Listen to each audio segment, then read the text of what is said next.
chefs qui ne sont plus imputables au régime du président Alpha Condé. Je l'ai dit tout à l'heure à l'entame. En effet, le rapport que le département d'État américain vient de publier sur les droits de l'homme porte sur l'année 2022 et pour le cas de la Guinée, le document est plutôt très accablant. Est-ce que Boubacar Sansobari, on pensait qu'après le 5 septembre, il a effleuré tout à l'heure Habib Marwan Kamara, vu les engagements qui ont été pris, vu les propos qui ont été tenus, est-ce que vous êtes surpris que cet autre rapport sur les droits de l'homme soit plus accablant que par le passé concernant notre pays? Non, je pense que personne n'est surpris. Même le CNRD ne peut pas être surpris par le contenu de ce rapport-là. Vu la réalité sur le terrain? Oui, vu la réalité sur le terrain. Et on en parlait la dernière fois. On était en train de compter le nombre de victimes dans le cadre des manifestations. Ouais, on n'est plus loin de 20 personnes. Voilà. Si on est la réquisition abusive de l'armée. Hier, on était à 18. Si on est loin de 20 personnes tuées dans le cadre des manifestations, vous vous attendez à ce que les États-Unis applaudissent voilà, nous sommes les manifestations sont interdites depuis combien de temps mais Ousmane Gawal Diallo a dit que c'est pas interdit sur toute l'étendue du territoire national. Oui, j'ai écouté ça. J'ai écouté ça et pour ça moi, vous a amusé? Oui, parce que ça veut dire que désormais les autorités en sont gênées.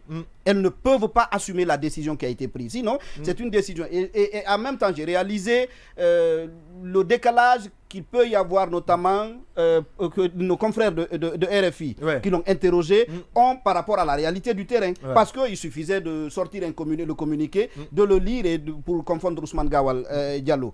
Parce qu'il n'a jamais été question que c'est sur cette telle portion par rapport à telle autre portion. Et même quand il a dit... Mais quand il dit ça, peut-être qu'il veut faire allusion au siège des partis politiques à leur QG, parce que le communiqué du CNRD disait expressément que les activités vont être circonscrites au siège et QG des partis politiques. En tout cas, pour ce que j'ai lu, il a dit en gros que les manifestations sont interdites plutôt sur les zones potentiellement violentes. Donc, sur l'axe de Prince. Moi, j'ai envie de dire que quand on prend le cas de Conakry, peut-être que les manifestations ne sont pas interdites sur l'autoroute parce qu'elle n'est pas potentiellement violente, mais c'est peut-être plutôt sur le long de l'axe. Je peux comprendre ses propos comme ça, mais pour revenir au sujet, on a dit les gens qui sont tués dans le cadre des manifestations, l'interdiction de la manifestation, justement, tout cela, encore une fois, et puis dans le cadre aussi de la détention, notamment vous avez l'interpellation des activités de la société civile, des anciens dignitaires sous le régime du président Alpha Condé, et même si on prend le soin, par exemple, dans le cadre de ce rapport-là, de préciser que c'est au nom de la lutte contre la corruption, de l'enrichissement illicite, le blanchiment et du détournement de deniers publics, que les gens ont été interpellés. Mais comme nous interrogeons tous les jours ici, le rapport du département d'État aussi souligne le caractère plutôt long de la détention dans certains dossiers. Donc, quand vous intégrez tout ça, je ne sais pas, même un porte-parole du CNRD ne trouverait pas à redire dans le rapport dressé par le département d'État. Oui, Lamine Moïma Sissi, est-ce que vous êtes surpris au vu du tableau que Boubacar Sansobari vient de décrire? Non, je ne suis pas surpris. Je ne m'inscris pas dans la logique. Je ne m'inspire pas de Sanso pour faire mon appréciation. Je ne suis pas, par contre, surpris du rapport qui a été dressé par... l'ONG américaine, quand il y a eu 18 morts, la comptabilité macabre... C'est le département d'État, ce n'est pas une ONG. Le département d'État, merci pour cette précision. Quand il y a 18 morts... Autrement, le ministère des Affaires étrangères. Oui, cette comptabilité macabre vient de nous être rappelée par Ndoye, qui le fait d'ailleurs à chaque émission. Et voilà. Oui, c'est pour interpeller les autorités. Oui, ça c'est bien. Non, c'est une précision que je donne juste. Que c'est lui qui le fait. Non, je vous donne la raison aussi. À chaque émission, c'est lui qui le fait. C'est pour interpeller les autorités. Non, vous avez déjà dit ça. Oui. Je dis moi aussi, je veux rappeler que c'est lui qui le fait. Ce n'est pas mauvais aussi quand on rappelle. Non, ce n'est pas mauvais. Je mets juste un curseur là-dessus pour dire que c'est vous qui le faites et vous le faites bien. Alors, donc, je n'ai pas voulu achever. D'accord. Donc, je dis ça quand il y a eu 18 morts et quand il y a... Quand les manifestations sont interdites, on ne peut pas s'attendre à autre chose que et puis parmi les 18, sur un seul cas, il y a eu une illustration. Voilà, donc un seul cas sur 18. C'est important et donc il ne peut pas être surpris et personne ne peut être surpris de la ténor de ce rapport, et je ne parle pas mais on parle de l'instrumentalisation même de la justice. Oui, c'est vrai. Dans certains cas, ça peut donner cette impression-là. Et je ne veux pas singulariser, je ne veux pas, bien évidemment, noter des cas précis, mais ça donne cette impression avec ce qui est en train de se passer à la CRIEF. C'est regrettable. Et je ne peux pas l'imputer non plus au président de la République. Il y a des gens qui sont là et qui ont été désignés, mandatés pour mener à bien le travail de réformation de la justice. À mi-chemin, est-ce que c'est satisfaisant? Non, pas du tout. Ce n'est pas. S'il y a beaucoup de choses, il y a assez d'efforts à fournir. La suspicion est encore plus grande et la réputation n'est pas encore construite. Et elle enfle chaque jour. Voilà, donc ça c'est important et c'est l'opinion.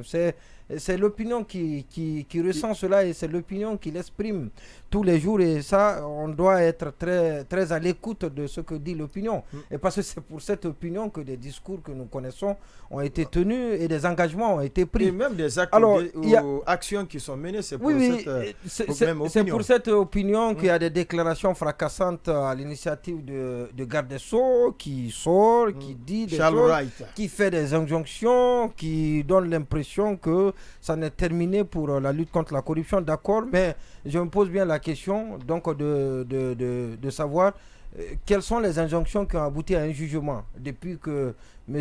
Charles Wright, et ça on peut bien compter s'il y en a, mais les injonctions ça ne pas compter, et donc il en a fait. On ne connaît plus le nombre. Et peut-être que sauf si son cabinet il a accepté de se mettre la lumière, ignorant d'ailleurs qu'il y a quelqu'un qui est commis à cette tâche dans le département qui doit communiquer au nom de la justice, mais qui passe même pas au second plan, qu'on n'entend pas du tout, et qui est le porte-parole. Ouais, le porte-parole qui a été nommé pour ça, qui n'a jamais porté la voix. Il est ministre, il fait le travail du procureur général, il était procureur général, il faisait son travail et fait le travail du ministre. Alors donc cette justice, ça donne l'impression d'une justice spectacle, et c'est ce qui a été noté et mal noté par le département d'État, et sans compter ceux qui s'opposent dans la procédure. Et quand vous voyez la procédure dans beaucoup de cas, et je ne veux pas être explicite là-dessus, mais ça vous donne vraiment l'impression qu'il y a beaucoup de choses à corriger là-dedans. Et donc on ne peut pas être heureux, on ne peut pas être satisfait du chemin qui a été parcouru par notre justice depuis l'avènement au pouvoir. Oui, mais est-ce que si l'entourage, par exemple, du président de la transition jouait son rôle convenablement, je vais parler du directeur de cabinet Djiba Diakité, je vais parler du colonel Amara, le tout-puissant, derrière un moment donné, on disait c'était le ministre de l'État général de la terre et du ciel. Est-ce que on pouvait éviter une telle appréciation sur la Guinée? Oui, je vais parler de ces deux-là tout à l'heure, parce que vous me tendez la perche là, il faut que je parle de ces deux-là, malheureusement qui ne jouent pas leur rôle convenablement, du moins. Mais pour parler à l'ordre des charges, M. Charles Wright a dit devant tout le monde qu'il n'a d'ordre à prendre que chez le président de la République. Oui, il l'a dit, ça, c'est même dans cette émission. Voilà, et il le dit, c'est une rébellion, c'est la preuve de la rébellion dans une équipe où ça ne devait pas l'être. Et ça, on l'applaudit, il est encore là-bas. Et comment voulez-vous que dans cet ordre-là, où c'est la preuve d'une indépendance concédée, que ce soit non, même si vous êtes... L'indépendance ne veut pas dire que vous ne pouvez pas... Oui, mais la justice ne doit pas être embrigadée. Oui. Non, mais attendez, elle ne doit pas être embrigadée. S'il y a tout le temps des immixtions dans les affaires judiciaires, Charles Wright a droit certainement de dire cela, Monument Cissé. On dit la politique, la politique pénale, c'est le ministre, non? Oui, oui. Et qui est interpellé par le président? C'est le Premier ministre. Oui, c'est le Premier ministre. C'est le chef du gouvernement. Oui, le coordinateur de l'action gouvernementale. Il relève du Premier ministre. Mais s'il dit qu'il n'a pas d'ordre à prendre sur le Premier ministre, alors, comment voulez-vous que les choses marchent? Et parce que c'est lui, en tout cas, qui lui donne, dans les conditions normales, qui lui soumet, voilà, donc qui lui fait appliquer une feuille de route. C'est lui qui l'élabore et c'est lui qui est responsable devant le président. Mais il s'en fout du Premier ministre. Et ça, c'est important, on le laisse faire. Et comment se fait-il que ça soit bien fait dans cette situation? Et comment se fait-il qu'on s'attende à une justice bien faite? Non, c'est difficile, il faut qu'on revienne sur les fondamentaux et qu'on instaure la discipline. Une équipe qui gagne. Bien sûr.